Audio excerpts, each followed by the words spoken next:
So the most important purpose of OISS is to help students with their immigration matters. So we're the office that helps students get their paperwork and get their visa to enter the United States to study here legally. So that was the most important part, is that if MSU is going to have international students, we have to have an OISS. And if students want to take less than full credits, or they want to work off campus, or they get married, or change their major, or anything like that, they come to OISS so we can change their paperwork and help them maintain their legal status here. But also, we wanted to be welcoming to new international students and scholars and help them adjust, give them a special orientation, and also help our community understand how to better support international students. So we have two big focuses, which are the immigration part and then that adjustment welcoming programming part. It is all known that MSU consists of students from every country, and OISS is one of the most effective options to help students communicate with campus. How this operated. So one of the most important things is we work closely with our campus partners. So for example, we work with the admissions office and the English Language Center, the registrar's office, the financial aid office, REHS. So we have these established relationships so that we go to a lot of meetings and we often communicate the needs of international students, and then we can just pick up the phone and call our friend in a different department and say, I'm helping an international student, can you do something to help them? So that relationship building is very important. But also I think we have a good communication strategy now. So we have a weekly e-newsletter called the OISS Weekly that we send to all the students, and we also have a very robust social network. So we use Facebook a lot and different things like that to really try to keep our students informed of what they need to be doing and what fun activities we're having as well. Could you please briefly the service described by OISS? The what? The service. Oh, the services? Yeah, sure. So the first thing that we do is when admissions admits somebody, they tell us to make an I-20 or a DS 2019, or if a department wants to hire an international researcher or faculty, we start their paperwork. So that's one of the first things we ever do, is help people get their visas. And then students and scholars email us and say, like, what airport should I come to, or where should I live? So sometimes we just give advice to help students with stuff like that.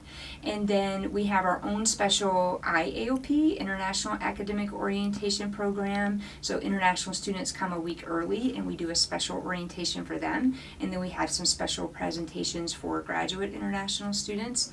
And then we have walk-in advising hours every day from 1 to 3, where students and scholars can come in for immigration advising without needing an appointment. And if students do need an appointment outside of those hours, or they have something complicated, they can make an appointment. And we sign everybody's paperwork so they can get back in the country. So once a year, everybody has to get their papers signed. So we do stuff like that. But then we have coffee hour every Friday where people can network and make friends. We have a big global festival every November. We have an essay contest. And we have ice cream socials and just a lot of fun things to help people integrate and make the most of their Spartan experience while they're here. There is a clear trend of growth. International students will continue to grow. And what projects and general plans will OISS have in the future? We now know the projects such as IAOP. Well, so there was a growing trend, and then last year it started declining, and this year I think it's going to decline even more.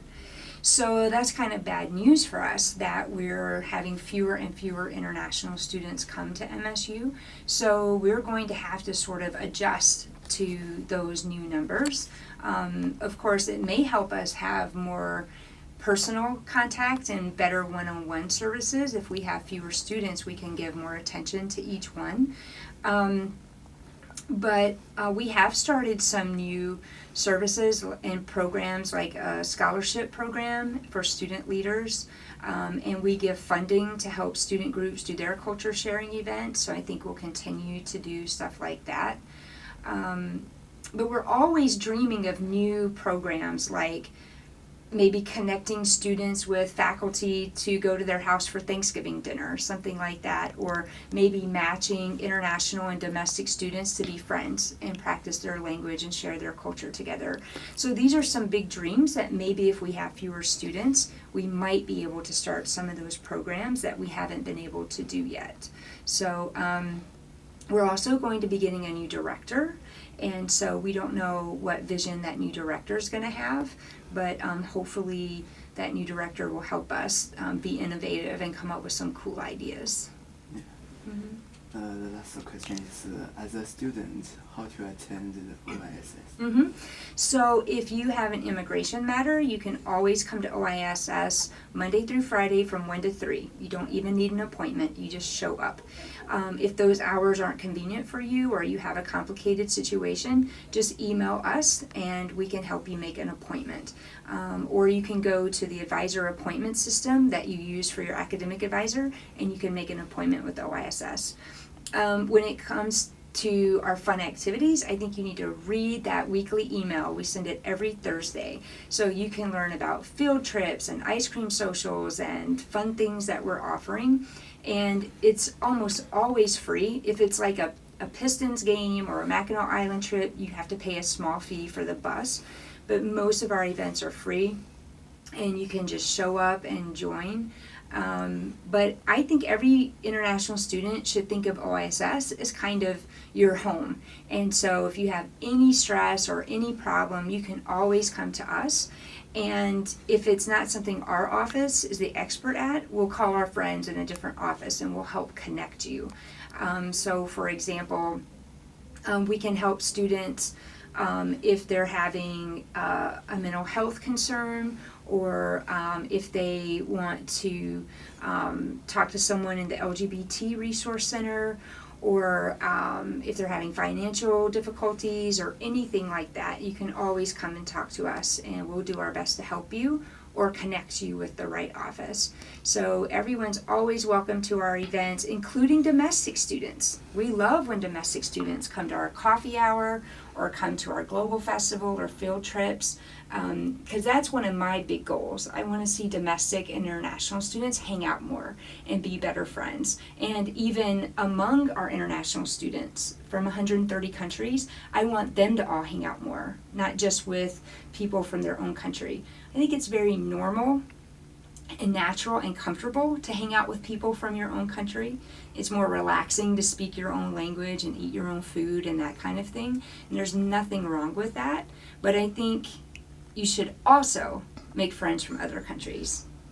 And so I know our office really wants to help students, not just with their paperwork. Some people think OISS, they're just the immigration people, they're just the I-20 people. But we actually want to help you with all of your life while you're here. Thank you. You're welcome. Good luck. What